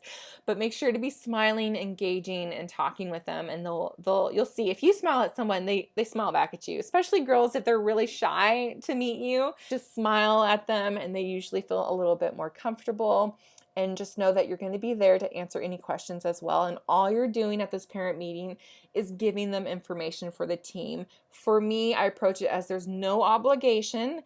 If they come to the meeting to sign up, of course, I just require that they have to at least be at the parent meeting, both parent and daughter, hear all the information I have, and then from there, they will choose to join the team or not. And in order to have this successful as well, I really want you to make sure that the decision is as easy as possible by being very clear and patient. So at the end, if they have questions, don't take it as rejection at all, because I think we think that if they have any questions at all, they're objecting to you, and they're not. They're just trying to understand what this is, especially financially and time commitment. And, you know, especially if you have team members that work or are on sports teams, parents really need to decide whether it's a good fit for them too.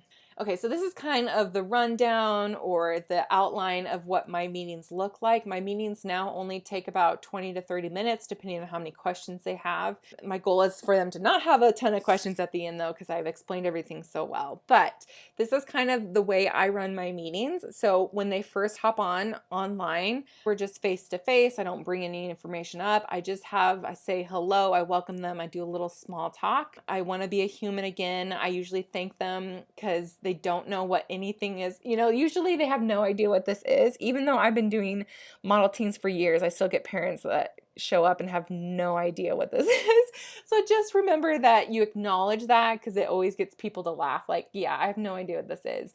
And it helps you become a real human again. And then quickly, I talk about me and why I love photographing seniors. Again, this is not your life story. Just keep it under 5 minutes. Give them a brief background on who you are. And it kind of gives you some legitimacy that you are, you know what you're doing, right? Photographer. And then I always like to talk about why I started the team, especially if I have mom with me in front of me. I really like to connect on an emotional level. You have to have a better and bigger reason for them to join your team other than you want your own photography business to grow. Obviously, that's what we want, but we want for them to know that we also really care about their child. For an example, I say I have a passion for boosting young girls' confidences, and I wanted a way to work with them longer than just one session, and that was true. Like, I hated getting so close to these girls during their senior session and then just saying, good luck with your life, So this way I can really connect with them a longer time. Or if you have a story about struggling with pictures yourself, like if you don't have any other perspective than that, that's still a really strong perspective, and just go, I know what it feels like to be in front of a camera, and I know what it feels like to have a really good picture of yourself, and I really want to be able to pass that confidence on to another girl, or whatever you want to say it that way. So at the very beginning, we need to answer the basics for mom to clarify what a senior model team even is. Again, it's a new concept for most people. Even if there are teams in your area, parents just are not in this world. So we just have to assume they don't know anything about it. And if you're structuring it in the way we've talked about, it might even be a lot different than what they've heard about beforehand. And so by the basics, I literally just mean, I have the example written here. You need to let them know who it's for. And so I say girls graduating the class of whatever that year is, where they live, so that they live within, locally to you, that want to make the most of their senior year by documenting this special season of life and making new friends and lasting memories. It starts now and ends when they graduate. Obviously, customize this to how you actually talk. If you don't talk like this, don't talk like this. But it just gives you an example of, like, you're answering who's it for, how long it runs for, a little bit deeper than it's just pretty pictures. Like, you're giving them a reason, right? You're giving them the friendships, the lasting memories, all that stuff that's really important. So the value, basically, in a nutshell, like, you need to be able to answer this in like 2 sentences. And then from there, I move on to the perks, of course. I want to always start with the value first. And so this is where I share my screen and I bring that PDF guide we talked about earlier. I share that perks page with them, and I literally go over each perk kind of in detail from there. And then I go over the expectations, which should be significantly shorter than your perks page, right? But they still need to know, they still need to have boundaries of what I expect from them in turn. And then I end the meeting with financials. So I go over, that all I require from them is that I'm their senior photographer. So I go over the senior collections, and I go over payment plans because I offer them. If you do, that's when you would do it as well, but you don't have to. And then immediately after I go over all the numbers is when I incentivize, because they've just seen a hefty price tag maybe, and they just forgot about everything you just said about the value of the team. That's just normal, especially if you have dad there with you. So what I like to do is incentivize the extra sessions. So I tell them, like, I get that it's an investment. If you offer payment plans, just say, I only offer payment plans. If this is true, though, I offer payment plans to my team members to make it a little bit easier. Plus, if you pay into your portraits early, I totally recognize that, and I want to say thank you, and I offer you an extra mini session as a thank you. So that's where this really helps soften the deal for them. Like, oh, they get even more value for paying for something that a normal senior client would pay for anyway. So again, if there's any way for you to incentivize after they just saw the pricing, other than discounts, right? We're not going to discount anything. Then I would do it here just to soften that pricing blow a little bit. Okay, so after I go through the financials, I wrap up, I ask them if they have any questions, all that stuff. And then I need to answer the question of, okay, how do they officially be on the team? And make this super easy and uncomplicated. So for me, for them to be on the team, all I need them to do is sign a contract, and they do pay a session retainer, but that I give them a little extra time on the session retainer because, again, I'm recruiting them so early in the year. So I usually give them like a month to pay that versus the 2 weeks, which normally every other regular senior client pays. Again, all I have them do is sign a contract and they're officially on the team for me. Always be prepared for objections at this point. Like 99.9% of the time after I say, are you ready to move forward with being on the team? How does all that sound? They usually say, we need to talk to dad about it, or I need to talk to my spouse about it, and etc. And I say, absolutely, totally understand. I tell them I will email them all the information we talked about, which is that PDF info guide you've already created. And I said, I will follow up with them in 3 days to find out their decision. This is crucial right here. Don't leave it up to them to follow up with you. Don't be like, I'll look forward to hearing from you when you decide, because then it's just too open-ended and people forget and you'll just be waiting forever. And I don't want you to be ghosted or anything like that. And they don't need a whole week to decide. They literally just need a couple days to talk about it to make a decision. So give a clear deadline when you'll follow up with them, especially if it's a weekend. I don't like doing meetings on Friday for this exact reason. For some reason, after the weekend, they don't convert as well as if I do a meeting on Tuesday and I follow up with them on Friday. So that's another pro tip, is I don't find, it's not impossible, but I just don't find as good of a booking rate if I do a weekend or I do a meeting close to a weekend. But I usually say, I will follow up with you in 3 days and find your decision. So make sure you get the parent's name and email, because by now you probably only have the daughter's name and email. And so make sure you get the parent's email before you sign off on your meeting. And then immediately again after that meeting, I email them the PDF info guide. If you're doing in-person meetings, make sure you have a folder with some of those pages inside of it. If you want to create a whole magazine and have that printed, you're welcome to. Maggot Cloud is a really good resource for that if you want to print. But again, that's a higher cost of goods. And I don't want to spend a lot of money, especially on someone that I don't even know is going to be on the team. So if you're going to do in-person meeting, for years, all I did was get a little folder and I printed off some of the important pages, like the About Team page, the perks, the expectations page, and the pricing page. And then my contract, of course, I printed off that too. And that's what I'd have in a folder, and that's what I'd let them take home. So just a note there, make sure you have something to give them so that they can kind of recall, because they won't remember everything in detail, of course. So make sure you give them as much resources to make a good decision as possible. Onboarding. So what do you do when they actually say yes to you? So there's 2 processes I do, one for the parents and one for the team members. So they said yes, they signed the contract, and most of them pay their session retainer right away, but I do give them a little extra time if they need to, especially because mine I'm launching after Christmas, so I totally respect that they might need a little time to recuperate their finances, but not long, not more than a month.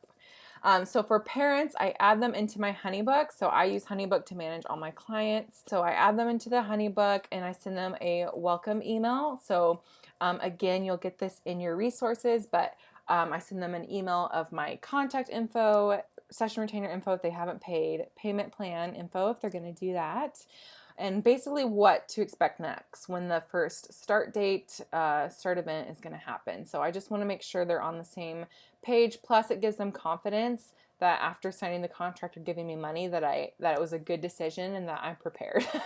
I also actually add all the parents into a Gmail group versus just HoneyBook. So I add them all into a group so that it's just easy to email them all at once when I need to inform them about team events. Okay, and for the team members, I post a welcome story highlighting each girl on my IG. I make it really special, give them a little shout out.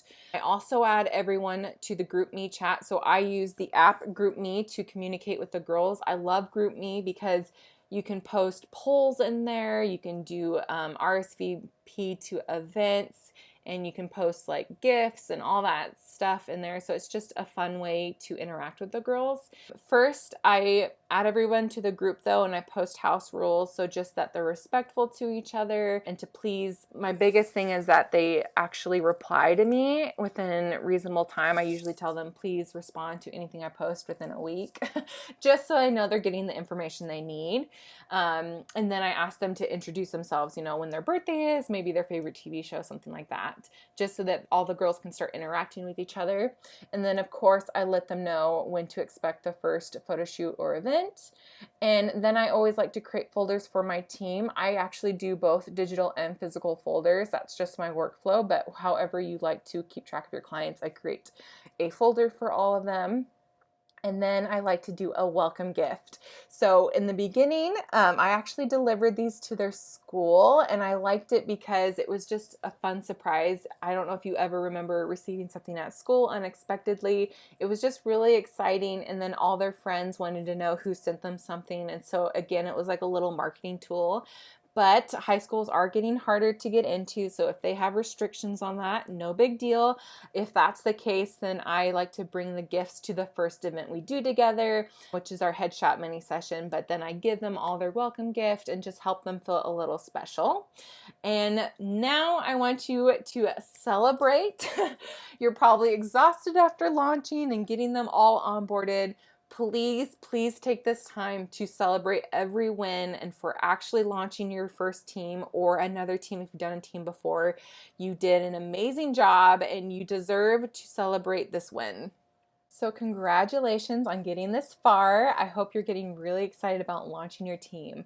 I just wanted to share a few tips on actually how to deliver on your team experience that you're promising the girls, and what I have learned over the years to hopefully help you have a lot smoother process and a lot less trial and error than I did. So the things I want to touch on and things that I think are really important is learning how to plan very well, communication, the photo shoots, and the team building activities.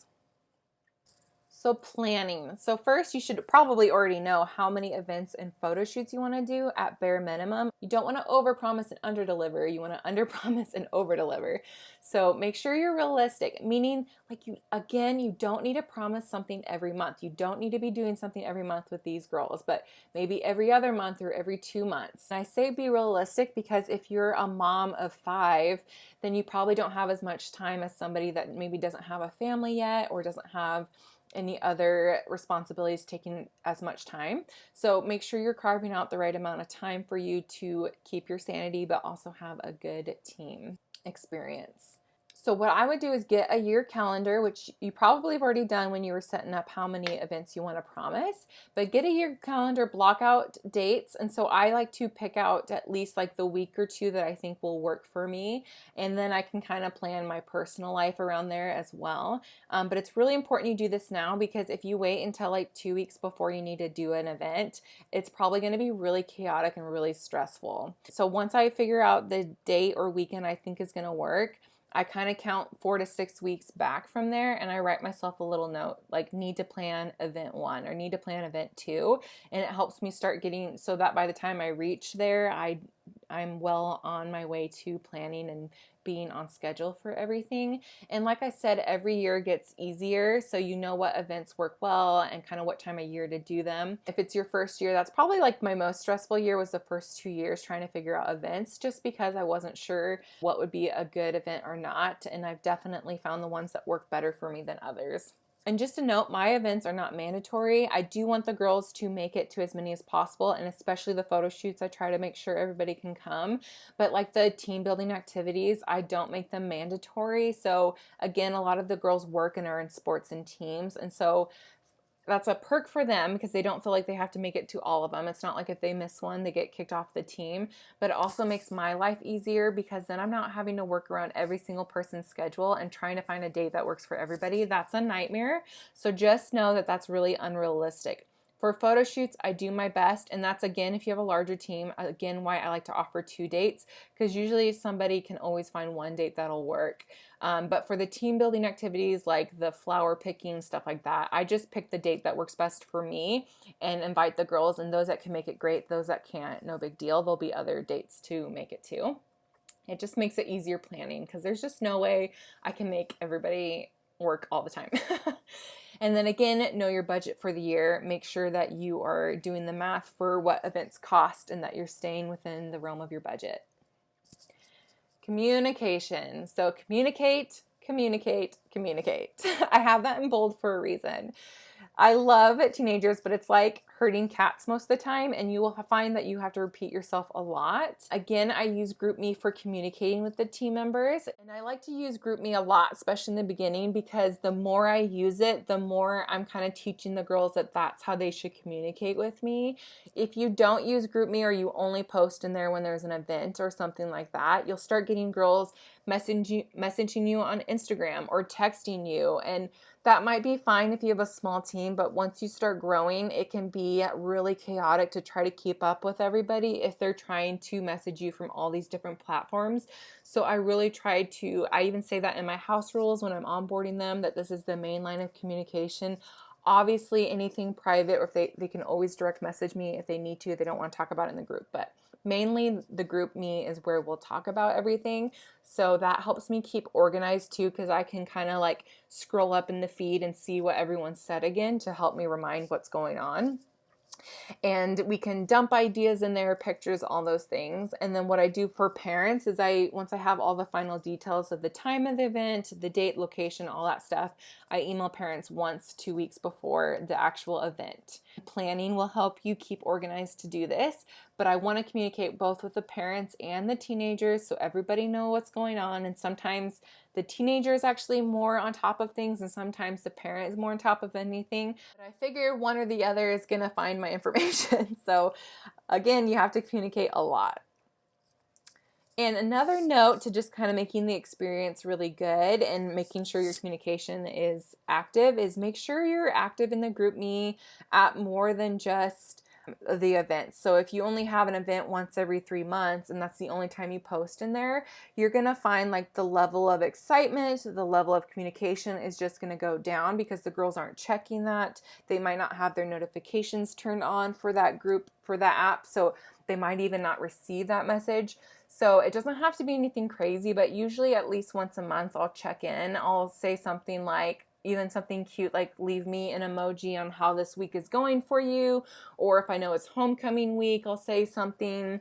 If they're just starting school, something like that. I like to kind of just drop in and say I'm thinking about them. Just little touch points is what I call them. You want to make sure at least one touch point a month is good just to keep communication clear.